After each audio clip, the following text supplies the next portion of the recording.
response. You're not the just damn keep going underboss back to anymore that that it's same all bullshit. you. No, when you bring something up, you're entitled to a response. You know, you stop your BS. Take the text and put it up on the screen. If you want to be a big shot, put it up on the screen exactly what I said. Well, let me ask you a question. No, let me finish. Let me finish. Well, no, I don't. I want to say it one thing at a time. You always I don't want to say something. You don't give anybody. Yeah, I want to say something. How did you get that break? How did they go from 10 years to 3 fucking years in prison? First of all, 3 years, 4 months. excuse me, don't lie. I did 8 years on the 10. 8 years. Stop with your BS 3.4. I did 8 years. It's a matter of record. Look up the BOP records. Stop with your baloney. You did 40 months. Stop with your baloney. You did 40 months. 8 years. 29 months and 7 days in solitary because I wouldn't cooperate. So stop the baloney. Stop trying to cover your own self by putting the blame elsewhere, Sammy. Stop. I don't do that to you, and you don't need to do that to me. Today we'll discuss two well-known cooperating witnesses. I won't call them rats or snitches or any other negative term because you don't know what you would do when facing decades in prison. So many people wonder what happened to men who vowed omerta or silence. One word, RICO, racketeering influence corrupt organization. And I'll try to explain it. It's complicated, but anyway, to violate RICO, a person must engage in a pattern of racketeering. And they actually define or name, there's 35 offenses, but most of them are on the hit parade of any mob or mafia group. Racketeering includes gambling, murder, kidnapping, arson, drug dealing, bribery, mail fraud. So what RICO was established for, Bobby Kennedy established it, was for the Italian mafia. And what you need, it says connected to an enterprise. Well, what is an enterprise? It's not difficult to identify the mafia as an enterprise because the families have their own social clubs.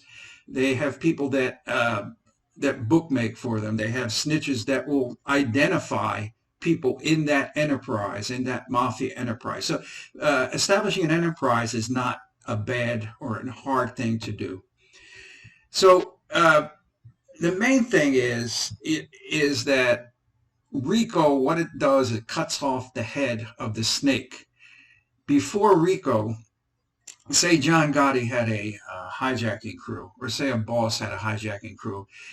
That boss is home in Staten Island drinking his wine and eating his meal while the hijackers go out and they hijack a truck. All right, now the profits from that hijacking gets kicked up to him eventually. It goes to the street boss who gives it to the capo, who gives it to the underboss, who gives it to the boss. So that boss is going to profit from that hijacking. But before RICO, say the hijackers get caught, they go to court, they do 2 years for hijacking. Not a bad thing, and the mob takes care of their family. After RICO, then the bosses, while they're sitting in their homes in Staten Island drinking wine, they can be charged with RICO because they're in charge. They're the head of that enterprise. And the statute for RICO is not like 2 years for hijacking. You can get prison terms up to 20 years and the severe financial penalties. The RICO statute is singularly responsible for mob guys breaking their vow of omerta, silence. So we have Sammy and Micheal. They're debating who cooperated more. When you make fucking statements about people, about their cooperation, and why they shouldn't get out of prison, and you make statements that the proof is in the pudding. When they get out, they lie to the government, they turn around, and they recommit crimes, and he mentions a couple of people, including my name, in that group. My name didn't have to be in that group. He could have, if that was his feelings, he could have just said that. And this guy here was a family friend of theirs. A family friend, they shook him down for money, and then ratted on him. And that's supposed to be okay. So you could do that, but somebody else who has a problem in them, if they were betrayed, or whatever the story is, you're going to be the high priestess who tells them, you're no good. You shouldn't get out. When he was able to get out. So without cooperation, you ain't getting these things from the government. There's millions of people who went to prison. You can't get squat from the government when you're convicted. He didn't have murders. He never murdered anybody in his life, from what I understand. But he'll say, I don't have cover for that. So I can't talk about it. It's another innuendo, making the people, his people, think, well, he did what he had to do to get in a life, and he don't want to talk about it. Why don't you just be truthful and say, I never killed anybody? Now, Sammy's hitting Micheal below the belt because Franzese is a made guy. And to become a made guy, you must whack somebody.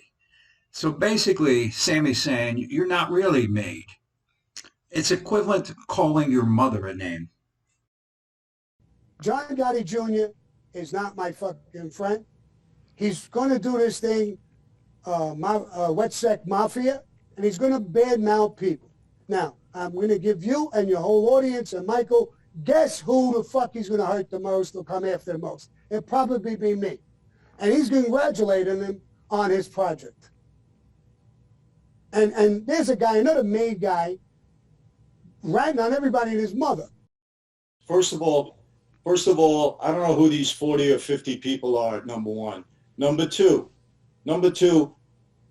again, I didn't say anything positive about, Sammy says I do innuendos. He makes things up. I didn't say anything positive about John Gotti. I mentioned a public fact that John Gotti is coming out with something called the Wet Sec Mafia. I told Sammy this. I never met John Gotti. I never spoke to John Gotti Jr., talking about Jr. I have no relationship with him whatsoever. I've never communicated with him other than one time with his lawyer 10, 12 years ago. That was it. You know, this conversation's fascinating to anyone who knew the true old wise guys.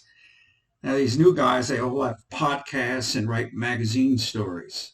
But the old mob guys were low-key. They kept a low profile.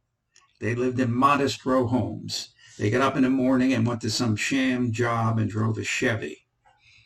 Sammy's daughter, Karen, told me this story, which really is about the demise of that era and why this generation's greatest vulnerability is they want to be celebrities. She tells me that John Gotti and her father were having dinner at some Manhattan restaurant. And there was a young couple, you know, honeymooning or looked typical from the Midwest. They kept staring at John Gotti. And finally they raised their glass and John Gotti raised his glass. And Sammy says, hey, John, who the F are those people? And Gotti says, hey, Sammy, they're my public. And Sammy leaned over and said, John, what the fuck? We're supposed to be in a secret society. We're not supposed to have a public. Sammy, you can paint this any color that you want. Here's the facts. I testified in the Norby Walters case. Go look up your damn YouTubes. I said it 20 times, okay? And all I ever said, and I'll take this to my grave, and you can do all your bullshit research that you want, nobody went to prison because of anything I ever said. I made sure of that. Can you say the same? You know, in a way, I hate to see this public debate on who informed more. This from two legitimate wise guys. But it's a new world we live in, and the mob is best remembered as a criminal gang, but with principles. They never killed innocent civilian. They honored their vow of immortal, and they ate well. Where have you gone, Don Corleone? If you watch my show, I promise you some surprises. I'll expose some scammers on the air and out some corrupt public officials. Take a look at the John Ligato Show. Subscribe. Semper Fidelis.